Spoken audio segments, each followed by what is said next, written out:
ഈ സെന്ററുകളിൽ കേന്ദ്രീകരിച്ച്, ചില മദ്രസകൾ കേന്ദ്രീകരിച്ച്, എല്ലാമല്ല ചിലതാണ്, അത് അവർ തിരഞ്ഞെടുത്ത് അവർ തന്നെ ഒരു ഡയറക്ട് ചെയ്ത് സിനിമ എടുക്കുന്ന ഒരു സ്ക്രീൻ പ്ലേ ഒക്കെ പ്രിപ്പയർ ചെയ്തെടുക്കുന്നതാണെന്ന് തോന്നുന്നു. കാണാൻ കൊള്ളാവുന്ന ചില ആൺകുട്ടികളെ അവർ ചെറിയ പ്രായം തൊട്ട് തന്നെ ഇങ്ങനെ പറഞ്ഞു മനസ്സിലേക്ക് ഇതുപോലെ ചിട്ടകൾ നടത്തി. നിങ്ങൾ പോയി സമൂഹത്തിലുള്ള മറ്റ് മതസ്ഥരായിട്ടുള്ള പെൺകുട്ടികളുടെ ആരെങ്കിലും ഒരാളെയെങ്കിലും വളച്ചെടുത്ത് ഇസ്ലാം മതത്തിലേക്ക് കൊണ്ടുവരാമെങ്കിൽ നിങ്ങൾക്ക് തീർച്ചയായിട്ടും സ്വർഗരാജ്യം കിട്ടും എന്നുള്ള ഒരു ധാരണ അവരുടെ മനസ്സിൽ പതിച്ച് കൊടുക്കുകയും, ഇത് കൂടാതെ ഇവർക്ക് കാശ് കൊടുക്കുകയും ചെയ്യുന്നത്. നല്ല രൂപ കൊടുക്കും, ലക്ഷക്കണക്കിന് രൂപയുടെ പൈസയാണ് ഇവർക്ക് അതിനുള്ള ഫീസായിട്ട് കൊടുക്കുന്നത്. ഈ പൈസയൊക്കെ ഇവിടുന്ന് വരുന്നു എന്നുള്ളത് എനിക്കറിയില്ല. കാശിങ്ങനെ ഇഷ്ടം പോലെ ഇവർക്ക് കിട്ടുന്നുണ്ട്. ആൺകുട്ടികളെ, മുസ്ലിം മതത്തിലുള്ള ആൺകുട്ടികളെ, നല്ല കാണാൻ ഭംഗിയുള്ള സുന്ദരന്മാരായിട്ടുള്ള ആൺകുട്ടികളെ അവർ റിക്രൂട്ട് ചെയ്യും. എങ്ങനെയൊക്കെയാണ് ഈ പെൺകുട്ടികളെ പറഞ്ഞ് വിശ്വസിച്ച് ആളിനെ എല്ലാവർക്കും മനസ്സിലായി കാണും.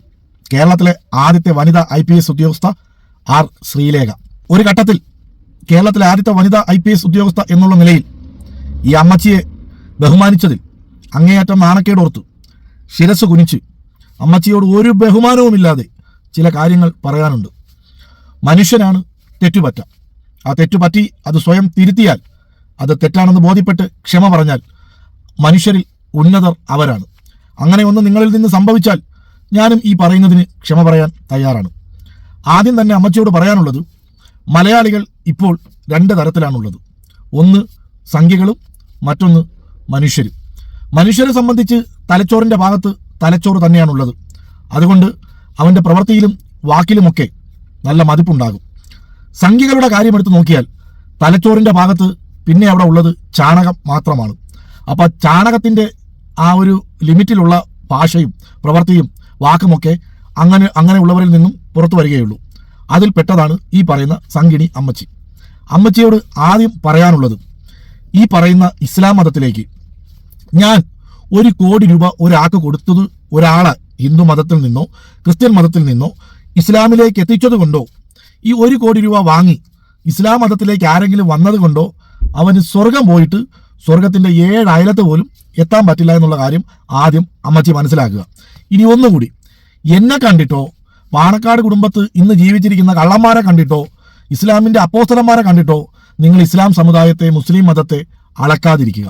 നിങ്ങൾ ഇസ്ലാം മതത്തെക്കുറിച്ച് പഠിക്കേണ്ടതും മനസ്സിലാക്കേണ്ടതും അള്ളാഹുവിനെ മനസ്സിലാക്കി ഖുർആൻ നല്ലതുപോലെ മനപ്പാഠമാക്കി, വായിച്ചു പഠിച്ച് മനപ്പാഠമാക്കി പ്രവാചകന്റെ ജീവിതം എങ്ങനെയായിരുന്നു എന്ന് മനസ്സിലാക്കിയിട്ട് വേണം ഇസ്ലാമിനെ നിങ്ങൾ പഠിക്കേണ്ടത്. അല്ലാതെ പാണക്കാട് കുടുംബത്ത് കോണി വഴി ഏണി കയറ്റാമെന്ന് പറഞ്ഞതുകൊണ്ടോ, പഴയ ഓട്ടോ ഡ്രൈവറായിരുന്ന ഇന്ന് നാറ്റക്കോയ എന്ന് പറയുന്ന ഒരുത്തൻ പണം പിരിക്കുന്നവനെ കണ്ടിട്ടൊന്നും അല്ല നിങ്ങൾ ഇസ്ലാമിനെ വിലയിരുത്തേണ്ടത്. ഇനി ഒന്ന്, മറ്റൊരു സമുദായത്തിൽ നിന്നും ഒരു പെണ്ണിനെ പ്രണയിച്ച് ഇസ്ലാം മതത്തിലേക്ക് കൊണ്ടുവന്നാൽ സ്വർഗം കിട്ടുമെന്ന് അമ്മച്ചി എവിടുന്നാണ് പഠിച്ചതെന്ന് എനിക്കറിയത്തില്ല. ഞങ്ങളെ സംബന്ധിച്ച് ഇസ്ലാമിൽ അങ്ങനെയൊന്നും ഇല്ല. ഇനി മറ്റൊന്നുകൂടി, ദുബായ് ജയിലിൽ കഴിഞ്ഞിരുന്ന ക്രിസ്ത്യനായിട്ടുള്ള ഒരു സഹോദരനെ യൂസുഫ് അലി എന്ന് പറയുന്ന മുസ്ലിം മത വിശ്വാസി ലക്ഷങ്ങൾ കൊടുത്ത് ജയിൽ മോചിതനാക്കിയപ്പോൾ ഒരിക്കലും യൂസുഫ് അലി പറഞ്ഞില്ല, നിങ്ങൾ ഇസ്ലാം മതത്തിലേക്ക് കടന്നു വന്നാൽ മാത്രമേ ഞാനിത് ചെയ്യത്തുള്ളൂ എന്ന്. യൂസുഫ് അലി അത് ചെയ്തത് മനുഷ്യത്വത്തിൻ്റെ പേരിലാണ്. അമ്മച്ചി ഒരു കാര്യം മനസ്സിലാക്കാനുള്ളത്, മുസ്ലിമായ ഒരു മനുഷ്യന് ഒരു ഹിന്ദു സഹോദരന്റെ ഹൃദയവും കൊണ്ട് ആംബുലൻസ് ഡ്രൈവറായ ഒരു ക്രിസ്ത്യൻ സഹോദരൻ ജീവൻ പണയം വെച്ച് ആ ഹോസ്പിറ്റലിൽ എത്തിക്കുകയും പിന്നീട് അത് ഒരു ക്രിസ്ത്യൻ ഡോക്ടറുടെ കൈകൾ കൊണ്ട് തുന്നിച്ചേർക്കുകയും ചെയ്ത നാടാണ് കേരളം. മലയാളികൾ നിങ്ങളെപ്പോലുള്ള ചാണകവും തിന്ന് ഗോമൂത്രവും കുടിച്ച് പശുവിനെ അമ്മയായി കാണുന്ന ചിലവരൊക്കെ കേരളത്തിലിരുന്ന് എന്തെങ്കിലും ചിലച്ചത് കൊണ്ട് മാത്രം കേരളത്തിന്റെ മതസൗഹാർദ്ദ നഷ്ടപ്പെടത്തില്ല. ഈ റമദാൻ കാലഘട്ടത്തിൽ എത്രയോ ഹിന്ദു സഹോദരങ്ങളും ക്രൈസ്തവ സഹോദരങ്ങളും നോമ്പെടുക്കുന്നു എന്ന് മാത്രമല്ല, അവരുടെ വീടുകളിലേക്ക് അടുത്തുള്ള മുസ്ലിം സഹോദരങ്ങളെ വിളിച്ച് നോമ്പ് തുറയും നടത്തുന്നുണ്ട്.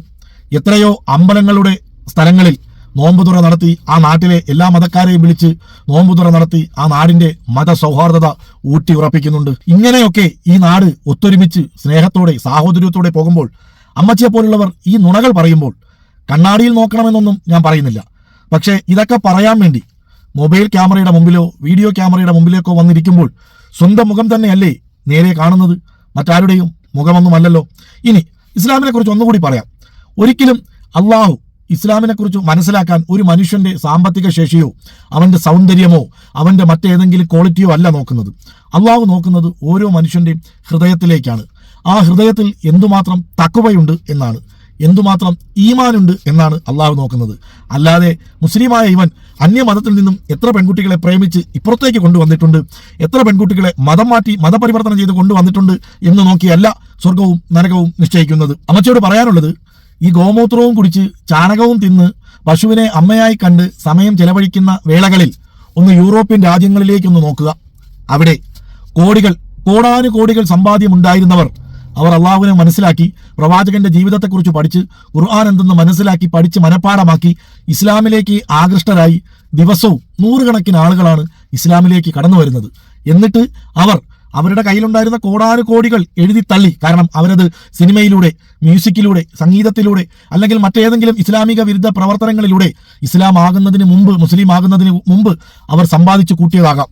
പക്ഷേ ഇസ്ലാമിനെ കുറിച്ച് പഠിച്ചിട്ട് അവരുടെ കയ്യിലുള്ള ആ തെറ്റായ രീതിയിൽ സമ്പാദിച്ച പണമൊക്കെ എഴുതി തള്ളി അവർ നല്ലൊരു മുസ്ലിം മത വിശ്വാസിയായി അവർ ഇന്ന് ഇസ്ലാം മത പ്രബോധരായി, പ്രചാരകരായി ജീവിതം മുന്നോട്ട് കൊണ്ടുപോകുമ്പോൾ നിങ്ങളെപ്പോലുള്ളവർ വന്നിരുന്നിട്ട് ഈ കേരളത്തിൽ അവർക്ക് ലക്ഷങ്ങൾ വരുന്നു, അതിന് പ്രത്യേക ശമ്പളമുണ്ട് എന്നൊക്കെ പറഞ്ഞാൽ എൻ്റെ പൊന്നമ്മച്ചി, നിങ്ങളെയൊക്കെ തൊലിക്കട്ടി പശുവിനേക്കാളും കട്ടിയുള്ളതാവാനേ ചാൻസ് ഉള്ളൂ. കാരണം ഒരിക്കലും ഒരു മനുഷ്യന് മനുഷ്യത്വവും മാനവികതയും ഒക്കെ ഉള്ള ഒരു മനുഷ്യൻ ഒരിക്കലും ഇങ്ങനെ പറയാൻ പറ്റില്ല. നിങ്ങളൊക്കെ ചാണകത്തിൽ ചവിട്ടി സംഖ്യയായി കഴിഞ്ഞാൽ പിന്നെ എന്ത് തന്തയില്ലായ്മയും എന്ത് തെമ്മാടിത്തരവും വിളിച്ചു പറയാനുള്ള ലൈസൻസായി എന്ന് നിങ്ങളൊക്കെ കരുതുന്നതാണ് നമ്മുടെ നാടിന്റെ ഏറ്റവും വലിയ വിപത്ത്. പിന്നെ സൗന്ദര്യമുള്ള മുസ്ലിം ചെറുപ്പക്കാർ ഇതിനുവേണ്ടി ഇറങ്ങിത്തിരിക്കുമ്പോൾ മറ്റു മതങ്ങളിലുള്ള, അതായത് ഹിന്ദു മതത്തിലുള്ള, ക്രൈസ്തവ മതത്തിലുള്ള സഹോദരിമാർ അവരുടെ പുറകെ പോകുന്നു എന്ന് നിങ്ങൾ പറയുമ്പോൾ ആ മതത്തിലെ സ്ത്രീകളെയും കൂടിയാണ് നിങ്ങൾ അടച്ചാക്ഷേപിക്കുന്നത് എന്ന് കൂടി നിങ്ങൾ ഓർക്കുക. കാരണം ഇന്നത്തെ കാലഘട്ടത്തിൽ എല്ലാ സ്ത്രീകൾക്കും വിദ്യാഭ്യാസമുണ്ട്. പഴയ കാലഘട്ടം പോലെയല്ല, എല്ലാവർക്കും തൊഴിലുമുണ്ട്. ഒരുപാട് ഉന്നത വിദ്യാഭ്യാസം എടുക്കുന്നവരാണ് ഇന്ന് എല്ലാ മതത്തിലുമുള്ള സഹോദരിമാർ. അപ്പോൾ അത്രയും വിദ്യാഭ്യാസ യോഗ്യതയുള്ള സഹോദരിമാർ തലച്ചോറ് പണയം വെച്ച് വെറും സൗന്ദര്യത്തിന്റെ പുറകെ പോകുന്നു എന്ന് നിങ്ങൾ പറയുമ്പോൾ അത് ആ മതത്തിലെ സഹോദരിമാരെ അടച്ചാക്ഷേപിക്കുന്നതെന്നു കൂടിയാണെന്ന് നിങ്ങളെപ്പോലുള്ള പഴയ വിദ്യാഭ്യാസ യോഗ്യതയുണ്ട് എന്ന് കരുതുന്നവർ ചിന്തിക്കുക. പിന്നെ അമ്മച്ചിക്ക് ഈ കണക്കും കാര്യങ്ങളൊക്കെ എവിടുന്നാണ് കിട്ടിയെന്ന് ഒരു പിടിയും കിട്ടുന്നില്ല. എന്തായാലും കൊള്ളാം, സംഖ്യയായ പിന്നെ മനുഷ്യനല്ലാതായി മാറുന്നു എന്നുള്ളതിന്റെ ഒരു പുതിയ ഉദാഹരണവും കൂടിയാണ് നിങ്ങളെന്ന് ഞങ്ങൾ വിശ്വസിക്കുന്നു. മറ്റു മതത്തിലെ ഒരു പെണ്ണിനെ പ്രണയിച്ച് ഇപ്പുറത്ത് കൊണ്ടുവന്നതുകൊണ്ടോ, എന്റെ കയ്യിലിരിക്കുന്ന കോടികൾ അപ്പുറത്തുള്ള ഏതെങ്കിലും മതക്കാർക്ക് കൊടുത്തിട്ട് അവരെ ഇങ്ങോട്ട് കൊണ്ടുവന്നതുകൊണ്ടോ, ഈ കൊണ്ടുവന്ന എനിക്കും വന്ന അവർക്കും യാതൊരുവിധ പ്രതിഫലവുമില്ല, യാതൊരുവിധ ലാഭവുമില്ല, നഷ്ടങ്ങൾ മാത്രമേ ഉള്ളൂ. കാരണം ഇസ്ലാമിനെ സംബന്ധിച്ച് അന്യ ഒരു പെണ്ണിനെ നോക്കുന്നത് പോലും തെറ്റാണ്. അന്യ സ്ത്രീ എന്ന് പറയുമ്പോൾ അത് ക്രിസ്തു മതത്തിലെയോ ഹൈന്ദവ മതത്തിലെയോ ആവണമെന്നില്ല. ഇസ്ലാം മത വിശ്വാസിയായ ഒരു അന്യ മതത്തിലെ പെണ്ണിനോട് പോലും അതിരി കവിഞ്ഞ് സഹകരിക്കുകയോ സഹവർത്തിക്കുകയോ ചെയ്യുന്നത് തെറ്റാണെന്ന് പഠിപ്പിക്കുന്ന മതമാണ് ഇസ്ലാം മതം.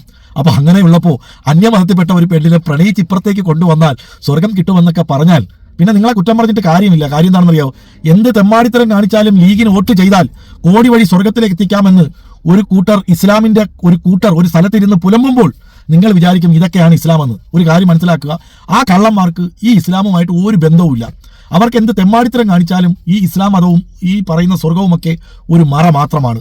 അവരുടെ രാഷ്ട്രീയ പ്രസ്ഥാനത്തെ മുന്നോട്ട് കൊണ്ടുപോകും. അപ്പോൾ അതൊന്നും കണ്ടിട്ട് നിങ്ങൾ ഇസ്ലാം മതത്തെ അളക്കരുത്. നാറ്റക്കോയായ പോലുള്ള അല്ലെങ്കിൽ ഈ കച്ചവടം ചെയ്ത് ജീവിക്കുന്നവരെ കണ്ടിട്ടൊന്നും ഇസ്ലാം മതത്തെ നിങ്ങൾ അളക്കരുത്.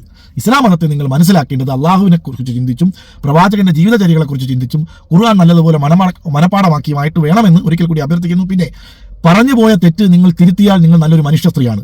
നിങ്ങളത് തിരുത്താതെ വീണ്ടും ഇങ്ങനെ തന്നെയാണ് മുന്നോട്ട് പോകുന്നതെങ്കിൽ ഒരു നേരത്തെ ആഹാരത്തിന് വേണ്ടി അന്യന്റെ മുമ്പിൽ വസ്ത്രമഴിക്കുന്ന കാമാത്തിപുരത്തെ സ്ത്രീകൾക്ക് നിങ്ങളെക്കാളും അന്തസ്സുണ്ടാകുമെന്ന് നിങ്ങൾ സ്വയം ഒന്ന് വിലയിരുത്തുന്നത് നല്ലതാണ്. റമദാൻ മാസമാണ്, പറഞ്ഞതിൽ കുറ്റബോധവുമുണ്ട്. എന്നാലും പറയേണ്ട സമയത്ത് പറയേണ്ടവരോട് പറയേണ്ട രീതിയിൽ പറഞ്ഞില്ല എങ്കിൽ അതിലൊരു ശരിയുമില്ല എന്ന് കരുതി എല്ലാവർക്കും നന്മകൾ നേരുന്നു.